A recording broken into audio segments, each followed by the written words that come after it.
नमस्कार. मी प्रदीप मुर्मे. आज आपल्यासोबत तानाजी बिरादार आहेत.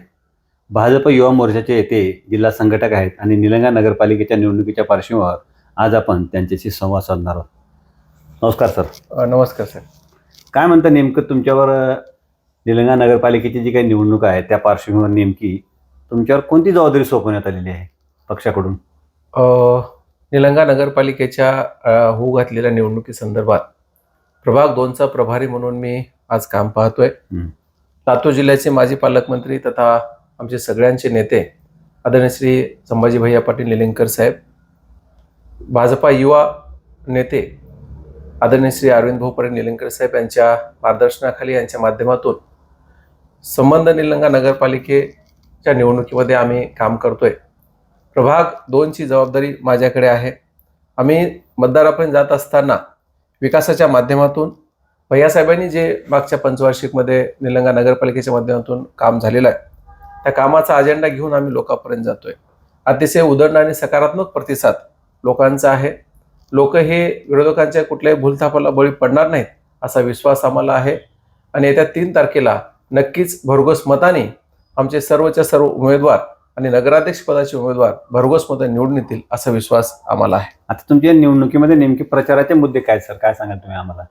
प्रचाराचे मुद्दे साहेब, महिलांची सुरक्षितता असेल, विकास असेल किंवा जे मागचं काम झालंय त्या कामाच्या माध्यमातून आम्ही लोकांसमोर जातोय. आता प्रभाग 2 मध्ये जर सांगायचा विषय झाला तर विश्वकर्मा मंदिरचं तिथे एक मोठं सभागृह झालेलं आहे. संत तुकाराम मंदिरमध्ये सभागृह झालेला आहे. वाचनालय झालेत. अनेक जे ओपन स्पेस होते त्या ओपन स्पेसला कंपाऊंड वॉल करण्याचं काम माननीय भैयासाहेबांच्या माध्यमातून झालेलं आहे. निलंगा शहरामध्ये अनेक विकास कामं झालेत. आपण बघताय असं जर यादी वाचायला गेली तर प्रचंड कामाची यादी आहे. पण मी माझा प्रभाग 2 हा सांगतोय किंवा त्या प्रभाग 2 मध्ये अतिशय चांगलं वातावरण आहे आणि माझे 2 उमेदवार आहेत त्या ठिकाणी. एक ॲडव्होकेट वीरभद्र स्वामी साहेब आणि दुसरा उमेदवार आहेत लक्ष्मीबाई मारुती नागदे. म्हणजे त्यांचा जनसंपर्क आहे आणि ते लोकांशी संबंधित आहे आणि त्यांच्या माध्यमातून मागच्या पंचवार्षिकमध्ये काम झालेलं आहे त्याच्या माध्यमातून ते लोकांसमोर जात आहेत आणि त्यांचा अनुभव आहे. आमचे स्वामी साहेबांचा अनुभव चांगला आहे, लोकांसोबत कनेक्ट आहे. नागदे सरांचं सुद्धा तसंच आहे. म्हणजे असे आम्ही उमेदवाराचा परिचय आणि आम्ही संजीवबद्दल लोकांना प्रचंड माहिती आहे.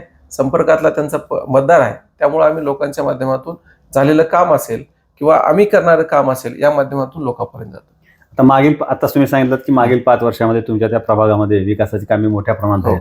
मग ते जे काही विकासाची जे काही कामे झाली आहेत त्याचा नेमकं तुम्हाला प्रतिसाद म्हणा किंवा मतदार समाधानी म्हणा किंवा काय सांगाल तुम्ही असं? हो, नक्कीच मतदार समाधानी आहे आणि सर्व सुशिक्षित मतदार त्या भागामध्ये राहतो. आपलं म्हणजे जसं लातूरमध्ये ट्युशन हब आहे तसं ते आमचा प्रभाग 2 मध्ये ट्युशन हब निलंग्याचं असं या ठिकाणी झालेलं आहे आणि अतिशय चांगलं म्हणजे कधीही जर समजा आपण संध्याकाळी गेलो तर महिलांना त्या ठिकाणी सुरक्षित वाटते अशा ठिकाणचं वातावरण त्या ठिकाणी आहे. त्यामुळं लोक समाधानी आहेत. विकास ही निरंतर चालणारी प्रक्रिया आहे. विकास कधी संपत नसतो आणि विकास कधी थांबत नसतो. झालेला विकास पूर्ण झालाय असं आम्ही म्हणणार नाही, पण जे करता आलं ते 100% करण्याचं आमचे नेते माननीय भैयासाहेबांनी केलंय. युवा नेते माननीय अरविंद भाऊ पाटील निलंगेकर साहेबांच्या माध्यमातून ते झालेलं आहे असं आम्हाला वाटतं. तानाजीराव, आता तुम्ही सांगितलं की मोठ्या प्रमाणात विकास कामे झाल्यात तुमच्या प्रभागामध्ये आणि त्याचबरोबर शहरामध्ये. एवढे जर समजा विकासाची कामे झाली आहेत तर या निवडणुकीमध्ये आपण बघतो जे काही विरोधक आहेत किंवा जी काही विरोधी मंडळी आहेत की सातत्याने निलंगा नगरपालिकेच्या माध्यमातून मागील 5 वर्षामध्ये विकास झाला नाही असा आरोप करतात. काय नेमकं याकडे कसे पाहता, काय सांगाल तुम्ही?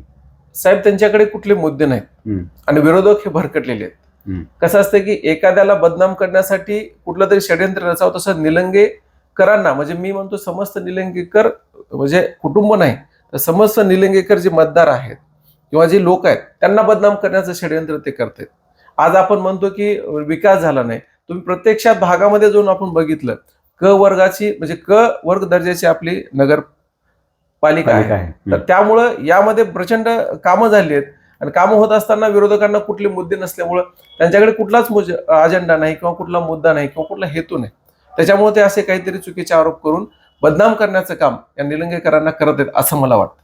भाजपचे युवा नेते अरविंद पाटील निलंगेकर हे युवा वर्गामध्ये किंवा तरुणामध्ये फारच लोकप्रिय आहेत किंवा त्यांच्याप्रती एक फारच वेगळ्या अशा प्रकारचं आकर्षण तरुणामध्ये. आपण पण तरुण आहात आणि मागील अनेक वर्षापासून आपण संभाजीराव पाटील निलंगेकर त्याचबरोबर युवा नेते अरविंद पाटील निलंगेकर यांना फार जवळून बघतात किंवा त्यांच्या संपर्कात असं. तर नेमकं काय परिस्थिती आहे, ह्याच्या मागचं नेमकं काय कारण आहे, काय सांगाल तुम्ही आम्हाला? साहेब, अतिशय छान आपण प्रश्न विचारलात आणि या प्रश्नावर जर बोलायचं म्हणलं तर मला कमीत कमी अर्धा तास म्हणजे कितीतरी आम्ही वेळ बोलू शकतो. मीच नाही, माझ्यासारखे असंख्य तरुण या ठिकाणी बोलू शकतात. मला कुठलीच राजकीय पार्श्वभूमी नसताना केवळ भैयासाहेबाकर संपर्क आला आणि भैयासाहेबाच्या माध्यमातून मला अनेक पदावर काम करण्याची संधी मिळाली. युवा मोर्चाचा तालुका अध्यक्ष असेल, जिल्हा संघटन सरचिटणीस असेल किंवा हलगड सर्कलचा सर्कल प्रमुख असेल आणि आता बऱ्याच जबाबदाऱ्या त्यांच्याकडून मिळाल्या. म्हणजे मी खरं तर आमच्या निलंगा विधानसभेतील सर्व कार्यकर्त्याचं मी म्हणजे आमच्यासारख्या तरुणाचं भाग्य समजतो की ग्राउंड लेवलच्या कार्यकर्त्याला जाणणारं नेतृत्व म्हणजे अरविंद भाऊ पाटील निलंगेकर साहेब आहेत आणि समस्त कार्यकर्त्यांना समजून घेणार नेतृत्व म्हणजे संभाजीभाई पाटील निलंगेकर साहेब आहेत. मी बाहेरचं सांगत नाही, पण आमच्या मतदारसंघामध्ये आपल्या या निलंगा विधानसभेमध्ये प्रत्येक तरुण कार्यकर्ता भैयासाहेबासोबत अटॅच आहे. भैयासाहेबासोबत संवाद आम्हाला बोलायची गरज नाहीये. त्यांच्या डोळ्याकडे जर बघितलं तर आम्हाला कळतं की त्यांच्या मनात काय चाललंय आणि ते आम्हाला काय काम सांगणार आहेत, म्हणजे त्यांना काय अपेक्षित आहे तसं आपण काम केलं पाहिजे. अशा अनेक सभा म्हणजे कुठल्या म्हणजे आपण मोठ्या प्रमाणात जयंत्या साजऱ्या केल्या. अमित भाई शहांची सभा लातूरला झाली. बरेच इव्हेंट माननीय भैयासाहेबाच्या मध्ये आपण ज्यांना मॅनेजमेंट गुरु असे म्हणतो त्यांच्याकडून शिकण्यासारखं खूप आहे. म्हणजे मी तर म्हणतो की बाबा आम्ही राजकारणात काही मिळवण्यासाठी आलो नाही, त्यांचा स्वभाव आवडला, त्यांचं वागणं आम्हाला आवडलं म्हणून आम्ही जास्त अटॅच होत गेलो. आम्ही कुठंतरी बाबा हे द्या ते द्या असं कधीच आम्ही त्यांना म्हणत नाही, पण त्याच्याकडून शिकण्यासारखं काय आहे की कुठल्याही गोष्टीचं प्लॅनिंग कसं करायचं, कुठल्याही गोष्टीचं यश संपादन करत असताना आपण कसं प्लॅनिंग केलं पाहिजे, मायक्रो प्लॅनिंग ज्याला आपण म्हणतो ते शिकण्यासारखं त्यांच्याकडे आहे. आणि आम्ही सहजपणे म्हणजे बऱ्याच जणांना असं वाटतं की बाबा आम्ही सहजपणे त्यांच्या कुटुंबापर्यंत जाऊ शकतो, त्यांचा हात धरून भैयासाहेब हे काम झालं पाहिजे असं म्हणू शकतो आणि प्रत्येकाला हक्काला म्हणजे प्रत्येकाला संकटात काळामध्ये धावून येणार नेतृत्व म्हणून भैयासाहेबाकडे आपण पाहतो. छोटू भाई असतील, मोठे भाई असतील आणि जरी समजा हे दोघं नसतील तर आदरणीय अक्कासाहेब आहे. आदरणीय अक्कासाहेब कुठलाही माणूस जर तिथे गेला तर मायेने विचारपूस करणार, बाबा काय विषय आहे, काय अडचणी आहेत समजून घेणार, परिवाराबद्दल म्हणजे आमच्या परिवाराबद्दल जाणून घेणार नेतृत्व आहे म्हणून आम्ही परिवार म्हणून त्यांच्यासोबत राहतो. कुठल्या अपेक्षेनं आणि मीच नाही तर असंख्य तरुण आहेत आज भैयासाहेबाचे चाहते, छोटू भैयाचे जास्त चाहते आहेत, असंख्य तरुण आहेत की जे अतिशय प्रेमानं भैयासाहेबासोबत वागवतात आणि वागतात.